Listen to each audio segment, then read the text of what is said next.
Votre émission, comme chaque vendredi, Top Sortie, on retrouve Morgane Lasdy-Pesson. Morgane, bonjour. Bonjour Alice. Aujourd'hui, avec nous en plateau, notre invité Fabrice Miguet. Fabrice, bonjour. Bonjour. Vous êtes directeur du Rock Festival à Nice. Oui. Donc ça débute le 26 août, un festival de musique, on disait qu'il y a une caractéristique particulière parce qu'il sera au profit d'Autisme PACA, on y reviendra tout à l'heure. Mais avant, l'invité de la semaine avec vous, Morgane. Alors c'est Franck Dubosc. On a pu le rencontrer, il est en pleine tournée d'avant-première avec son nouveau film, le second qu'il réalise, dont il a écrit le scénario et il s'est donné le rôle principal. Ça s'intitule Rumba la vie. Ça sortira donc ce mercredi 24 août. On l'a rencontré au Cinéum de Cannes. Alors cette histoire, c'est l'histoire de Tony. Il a la cinquantaine, il est un tout petit peu ringard dans sa tenue, il n'a pas fait une super carrière, il est chauffeur de bus scolaire, il est très solitaire, il n'a pas d'amis, il n'a pas de famille, pas de femme, pas d'enfants. Bref, c'est un petit peu la loose. Et puis, il fume énormément. Alors évidemment, on vous conseille à tous d'arrêter de fumer. Il y a des raisons. Il a une petite attaque cardiaque. Son médecin lui demande d'arrêter de fumer et puis surtout de prendre un petit peu plus soin de lui. Là, il réalise qu'il est très seul et il décide de retrouver sa fille. Parce que oui, il a une fille, mais il n'a jamais voulu la reconnaître. Il n'a jamais voulu l'élever. Il ne la connaît pas du tout. Alors, il va retrouver la maman de cette jeune femme. Une jeune femme magnifique qui a pour la première fois un tout premier grand rôle. Je recherche son nom, ça me reviendra tout à l'heure, je l'ai noté quelque part. C'est pas grave, vous allez voir, elle est sublime et elle joue merveilleusement bien. Elle est danseuse, elle donne des cours de danse de salon et pour la rencontrer, la découvrir, il se décide à participer à ses cours, lui qui ne sait pas danser, et il va choisir une fausse identité pour rencontrer cette jeune femme. Alors là, moi c'est une très jolie surprise, c'est une très belle comédie, c'est très émouvant, c'est drôle aussi, et on commence à, je trouve, au fur et à mesure de sa carrière, à découvrir Franck Dubosc plus intimement, plus personnellement. Alors il ne ressemble pas au personnage, mais sur sa fragilité, il y a quelque chose dont on commence à reconnaître des traits de Franck Dubosc. Je vous laisse en sa compagnie. Le personnage est presque plus près de ce que je suis moi, enfin de ce que j'aime ou de ce que je suis à l'intérieur. La comédie, c'est d'ailleurs, j'essaie de faire rire avec les autres et moins avec moi. Ah, c'est plus reposant. Hein. Donc, dans Tout le monde debout, le personnage était un mec qui a réussi, il a la Porsche et tout ça. Là, c'est le mec avec la moustache, les cheveux gominés vers l'arrière et chauffeur de bus, il a moins réussi dans la vie. Mais ce côté comme ça, un peu, qui fait un peu de la peine, quelque part. Mais moi, j'aime bien ces personnages-là au cinéma. Il a des failles, il a des défauts, et puis c'est encore un personnage que... moi, j'aime bien les personnages qu'on devrait détester et que finalement on aime. Il lui pardonne pas forcément, mais il l'aime parce qu'il est attachant. Et c'était tout mon travail à l'écriture de le rendre attachant. Et de le rendre attachant par le film, par l'humour qu'il y a dedans, par le personnage, par tout ça. Ouais. T'as passé un bon week-end ? Je me suis fait chier. Pas d'amis, pas de famille. Pas de compte à rendre. Mais ça, c'est une psychothérapie que je devrais faire parce que parce que je pense au troisième que j'écris. C'est ces personnages qui ont comme ça, qui se cachent pour mieux se montrer finalement, quoi. C'est-à-dire que c'est comme si j'assumais pas moi-même qui je suis et que j'avais envie de dire, mais vous savez, si vous allez plus loin, je suis différent. C'est pas prouver, c'est pas essayer de prouver quoi que ce soit. Ça n'a pas de rapport avec mon métier de dire je suis un comique, mais vous savez, je sais faire plus. C'est pas du tout ça. Ça va plus loin. C'est dans la vie. Dans la vie, depuis toujours, j'ai toujours eu envie de dire, mais je vous cache des choses, mais si vous êtes gentil avec moi, je vais vous montrer la vérité.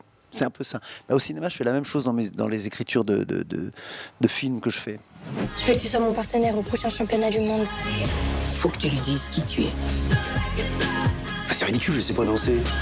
Tu vas apprendre, tout s'apprend. On danse parce qu'on en a besoin. Juste toi et moi. C'est moi qui ai fait ça ? Et un peu moi aussi. On retrouve notre invité en plateau, Fabrice Miguet. Rebonjour. Rebonjour. Vous êtes toujours directeur du Rockfest à Nice. Toujours. On le disait, ça débute le 26 août. Pour ceux qui ne connaissent pas le Rockfest, est-ce que vous pouvez nous dire un petit peu de quoi il s'agit ? Alors, il s'agit d'une initiative qu'on a eue entre amis, entre techniciens, musiciens, pour essayer d'aider les enfants malades ou handicapés. Donc tous les ans, on change de bénéficiaires et on essaye de faire un festival alors avec des groupes locaux et des groupes de composition et des groupes hommages, ce qu'on appelle les groupes tributes. Et cette année, il y en a 16 sur les 3 jours, 26, 27 et 28 août, comme vous avez dit. Et on est parrainé par le guitariste et cofondateur du groupe Trust, Norbert Krief, alias Nono. Donc il y a quelques années, on a été sensibilisé par une vidéo sur une petite fille qui est décédée d'une tumeur rénale. Et un ami m'a demandé qu'est-ce que tu crois qu'on peut faire. J'ai dit on va faire de la musique puisque c'est ce qu'on fait. Et puis on s'est lancé, on a commencé à la salle 700 du Palais Nicaïa et puis on a fait un peu de bruit. Des gens sont venus voir, on nous a proposé le Tête de Verdure et on est très contents d'y être. On a fait une petite escale à la Gaude en 2017 et 2018 parce que c'était compliqué à Nice. Et puis on est revenu en 2019. Après on a été interdit par la maladie, par le Covid pendant 2 ans. Et là on revient avec plaisir. En 2022, fin août. Peut-être que l'été nous portera chance. Donc on est très content d'être là en tout cas.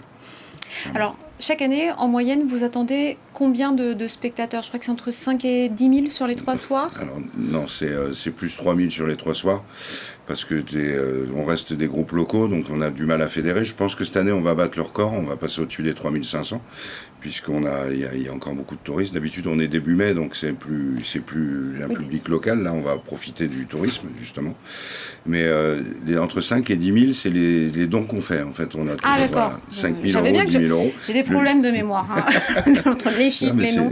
En fait, depuis 5 000 euros, c'était les premiers dons qu'on a fait. Et comme on a pris de l'ampleur, on arrive maintenant à faire 10 000 euros. Génial. Voilà. Ce qui est compliqué cette année, c'est que comme on n'a pas joué pendant 2 ans, on n'avait pas de trésorerie, donc ça a été très dur à organiser cette année. Et donc c'est 10 000 euros que vous espérez réunir au profit d'Autisme PACA. Tout à fait, Autisme PACA qui est une association, alors d'habitude c'est des associations 06 des Alpes-Maritimes.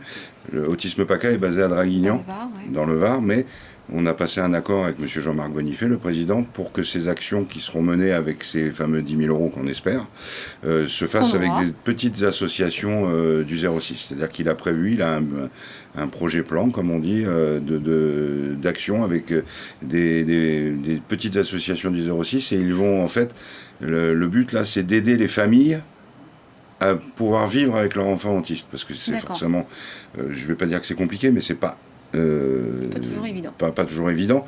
Et surtout, il y a des clés qui permettent aux parents, qui seraient un peu désarmés face à ça, de pouvoir s'en sortir et de donner la meilleure vie possible à leur enfant. C'est quoi qui vous a séduit dans cette association-là? Est-ce que c'est le fait que Jean-Marc Bonifay soit lui-même autiste Asperger et il déploie une énergie incroyable à essayer d'expliquer aux autres, aux gens qui ne sont pas nécessairement confrontés à l'autisme, d'expliquer ce que c'est et comment réagir? Tout à fait. En fait, il nous éduque un petit peu tous. Alors, vous avez répondu à votre question vous-même, parce que c'est exactement ça. Par contre, je peux vous dire que c'est donc un autisme Asperger, et qu'il est agoraphobe, et qu'en 2015, quand on a travaillé avec eux, il s'est fait violence pour venir. Il a participé au festival. Bon, cette année, il ne le fera pas parce que c'est trop compliqué pour lui. Et en plus, c'est quelqu'un qui, quand on lui a donné les 10 000 euros, à chaque fois qu'il a dépensé 1 euro, il nous a envoyé un mail pour nous demander s'il pouvait le faire. Et à savoir qu'il a sauvé une petite jeune fille autiste qui a été virée de son lycée parce qu'elle était autiste. Donc il nous a demandé s'il pouvait payer avec nos dons l'avocat, et la jeune fille a été réintégrée dans son lycée. Voilà. Donc moi j'aime ces victoires-là, c'est pour ça qu'on fait ça. Merci beaucoup Fabrice Miguet d'être venu sur notre plateau pour nous présenter votre initiative, celle du Rockfest et ce festival, donc on le rappelle, qui aura lieu le 26, le 27 et le 28 août. Et tout de suite, on passe à l'agenda de la semaine avec vous, Morgane.